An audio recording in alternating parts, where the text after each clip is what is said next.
에베소서 1장 19절입니다.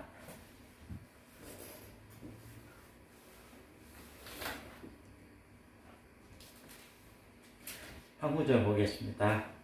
그의 힘의 강력으로 역사하심을 따라 믿는 우리에게 베푸신 능력이 지극히 크심이 어떤 것을 너희로 알게 하시기를 구하노라. 아멘. 오늘 말씀의 제목은 그 힘의 강력으로 말씀을 전하겠습니다. 한 주간 잘 지내셨습니까? 저는 하루하루 살면서 나의 능력으로 살았는지 아니면 하나님만 의지하며 살았는지 이렇게 돌아보는 시간을 가졌습니다. 전도하면서 많은 영혼들이 하나님께 돌아와야 하는데 하나님을 외면한 채 자기의 길을 가는 사람들이 너무나 많이 있었습니다. 근데 우리도 하나님의 능력 의지에서 살아왔는지 돌아보기 원합니다. 그래서 오늘 본문은 말씀이 나에게 관심을 가지는 것은 아닙니다. 하나님께 관심을 가지는 것입니다. 그러니까 나의 능력에 어떠하냐를 보는 것이 아니라 하나님의 능력이 어떠하는지 보는 것입니다. 이 땅에 관심은 무엇입니까? 이 땅에 관심을 가지는 거 아니잖아요. 하늘의 비밀에 대해서 관심을 가지는 것입니다. 우리에게 베풀어 주신 능력에 지극히 크심이 어떠한가 이렇게 보게 될 때, 아니 이것이 알게 될 때 인간은 편안합니다. 하나님의 절대 통치와 전민전능의 하나님을 믿고 살 때 편안이 오는 것입니다. 근데 우리에게 베푸신 능력의 지극히 크심이 어떠한 것인지 알기를 바란다고 바울 사도는 말하고 있습니다. 그 힘의 강력으로 볼 수 있는 눈을 열어달라고 말하고 있습니다. 우리는 하나님의 은혜를 받는다고 생각하고 있습니다. 늘 하나님 능력을 보고 있다고 생각합니다. 그러나 바울이 말합니다. 에베소서 1장 18절 보겠습니다. 너희 마음 눈을 밝히사 그의 부르심의 소망이 무엇이며 성도 안에서 그 기업의 영광의 풍성이 무엇이며 그리하여 그 힘의 강력을 보게 해달라고 하는 것입니다. 근데 우리가 안다 하는데 파워 리스하신 하나님의 사랑을 주목해야 합니다. 힘의 강력으로 말미암은 그 능력의 크기가 세상의 어떤 힘과 같이 작은 것처럼 아니면 착각하고 그 능력에 믿지 않는 모습이 있다는 것입니다. 내가 열심히 해서 하나님 능력을 능가할 거라고 착각한 사람이 있습니다. 이런 착각이 있을 때 고민과 걱정이 많이 빠집니다. 예수님 한 이야기를 한번 들어볼까요? 마태복음 26장 51절에서 53절 말씀을 찾아보겠습니다.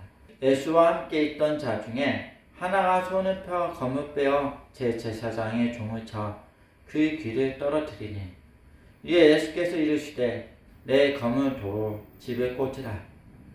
검을 가지는 자는 다 검으로 망하느니라.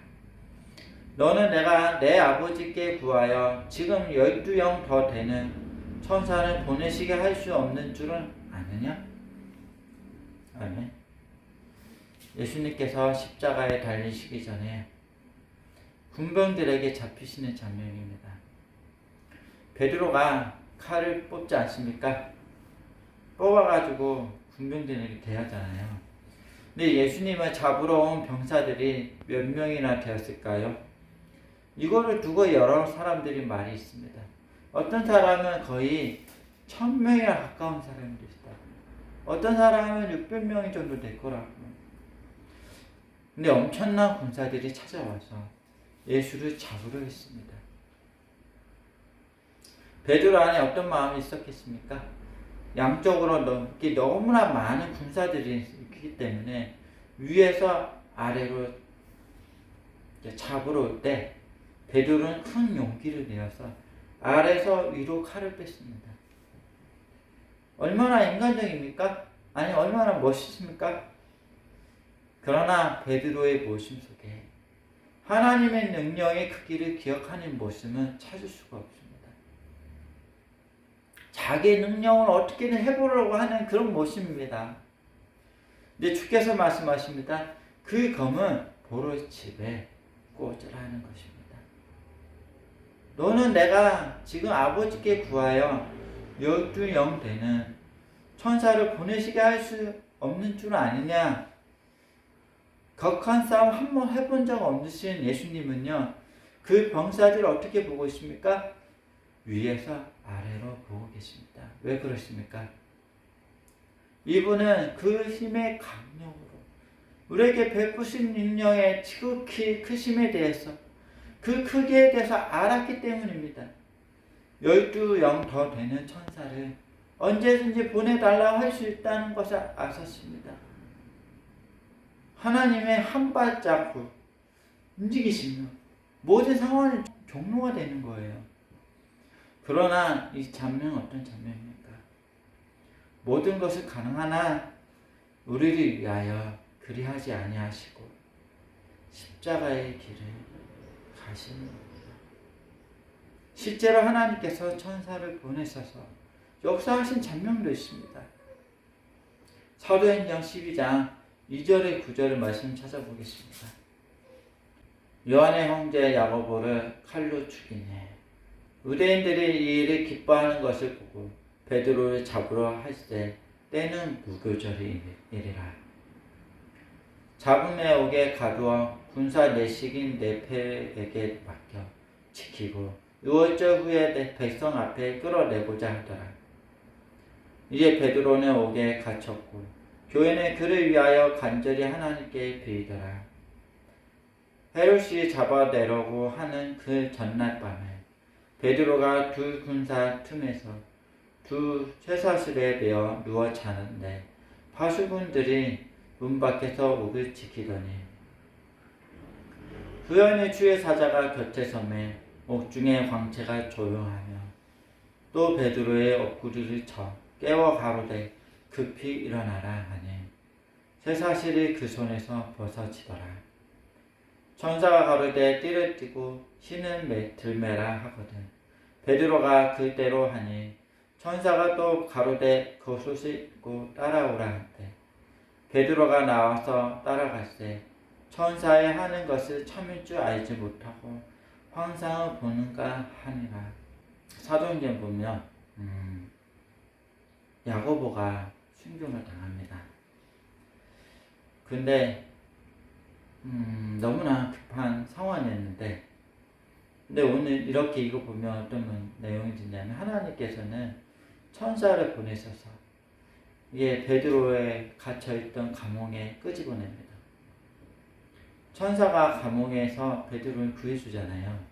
사실 지금 이 상황이 얼마나 급박한 상황일까요? 현재 야고보가 순교를 당했고 이제 베드로가 잡혔는데 다음 날이면 베드로는 사형을 당할지 모르는 그런 상황입니다. 그때 천사가 풀어주는 것이에요. 굉장히 긴박한 그런 상황입니다. 근데 천사가 베드로에게 너 조용히 해서 지키지 않게 나오라 이런 얘기도 아닙니다. 이렇게 말하잖아요.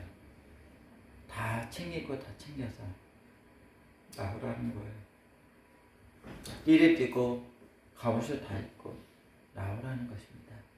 천사는 지금 황급히 끌어내는 그런 장면이 아닙니다. 이 위험찬 하늘의 천사들의 모습들을 우리는 기억해야 합니다. 베드로는 자고 있다가 정신없이 천사를 따라 나왔습니다. 환상인가 했습니다. 그러나 이것은 기적의 역사적인 사실입니다.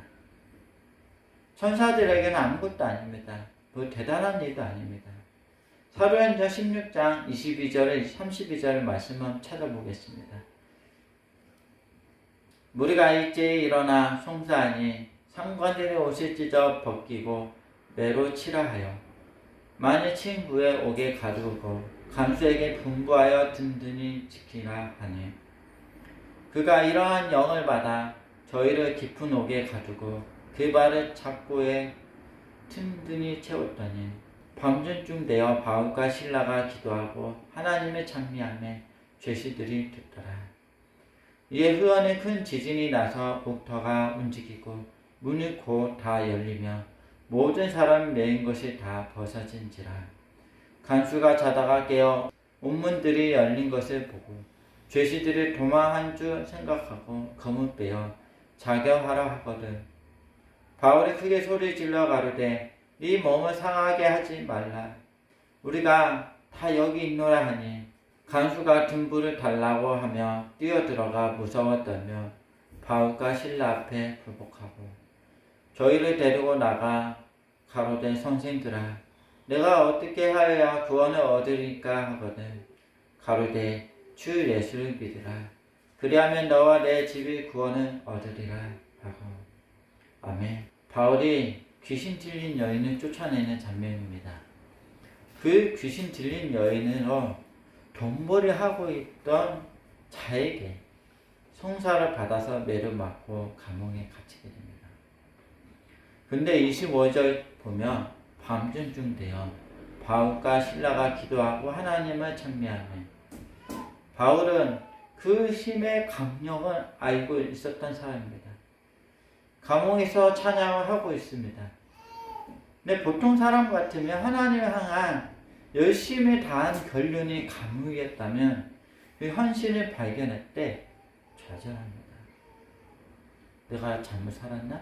난망할 수도 있을 텐데 도리어 그는 하나님을 찬미합니다. 이 모습을 봤던 간수들이 깨달았던 것입니다. 갇혀있는 바울이 자유자이고 감옥을 지키는 내가 매인자구나. 근데 26절에 보면 큰 지진이 나서 옥문이 다 열렸다고 했습니다. 27절, 28절에 보면 간수가 자다가 깨어 옥문들이 열린 것을 보고 죄수들이 도망한 줄 생각하고 검을 빼어 자경하라 하거든. 내 바울이 크게 소리 질러 가로되 내 몸을 상하지 말라. 우리가 다 여기 있노라 하니. 아멘. 우리가 다 여기 있으니 죽지 말라는 것입니다. 근데 이 시대의 간수들은요, 간수가 죄수를 지키지 못하고 죄수가 도망을 가면 그 간수에게 그 죄수의 죄를 지게 했습니다. 얼마나 간수 안에 공포가 밀려왔겠습니까? 바울은 놀랍게도 감옥의 문을 열리게 되었는데 기회가 왔다면 급히 도망가지는 않았습니다. 도리어 지극히 크신 하나님의 능력과 함께하는 바울은 그 간수를 걱정하고 있습니다. 여러분, 이 바울의 진정으로 그 힘의 강력으로 알았던 사람이었습니다. 그 크기가 어떠한지 알았습니다. 하나님께서 어떠한 능력을 가지고 계시고 얼마나 강력하신 분이신지 그는 알고 있었습니다. 하나님은 하늘에 계시고 인간의 땅에 있습니다. 우리는 늘 하나님은 내 입장으로 죄로 하잖아요. 그러나 하나님은 하나님이십니다. 조언자이시고 인간과 차원은 다르신 분이십니다. 인간 세계의 모든 것을 넘어서 계시는 분이십니다. 그분께 불가능은 없습니다. 그분께 모든 것은 가능합니다. 이 얼마나 단호한 것입니까? 그분의 능력의 크기가 가늠이 되지 않습니다. 제 수는 없습니다. 사도행전 16장 30절에서 31절 보겠습니다. 저희를 데리고 나가 가로되 성생들아 내가 어떻게 하여야 구원을 얻으리까 하거든. 가로되 주 예수를 믿으라. 그리하면 너와 내 집을 구원을 얻으리라 하고. 이 상황은 바울은 전도하고 있어요. 감옥에서도. 우리는 바울이 보았던 우리에게 베푸신 능력의 지극히 크심을 알기를 원합니다. 바울은요 40일 전타 후에 돌아왔던 여호수아 갈렙과 같은 시각을 가지고 있습니다. 그들은 우리의 밥이라는 것입니다. 내가 감옥에 갇히고 내가 쇠사슬이라 매어 있는 현실입니다. 그러나 그 바울에게는 바울을 지키는 간수와 자신에게 처한 상황이라는 것이 다 밥과 같다는 것입니다. 왜 그렇습니까? 바울은 하나님의 그 강력하신 역사하심을 알고 있었기 때문입니다. 로마서 8장 28절 보겠습니다. 우리가 알거니와 하나님의 살아가는 자, 곧 그 뜻대로 부르심이 있는 자들에게는 모든 것이 협력하여 선을 이루느니라. 아멘. 바울은요, 협력하여 선을 이루러 가시는 하나님의 능력을 알았던 사람이었습니다. 어떤 실수가 있고 약함이 있고 결점이 있어도 그 모든 것을 메꾸시고도 남는 우리를 향하신 크신 하나님의 능력이 있습니다. 바울은 그것을 바라보고 있습니다. 여러분, 우리가 이것을 주목하시기 바랍니다. 이 능력의 크기를 바라보기 원합니다. 우리 안에 문제와 결점이 있다는 것은 그 크신 능력 안에 얼마나 하찮고 작은 문제인지를 깨닫고 늘 위의 것을 생각하고 땅의 것을 생각하지 말라 했던 사도의 말을 쫓아 사는 사도와 같은 삶을 사는 성도 여러분들이 다 되시기 바랍니다. 기도하시겠습니다. 사랑과 은혜가 많으신 주님 감사합니다.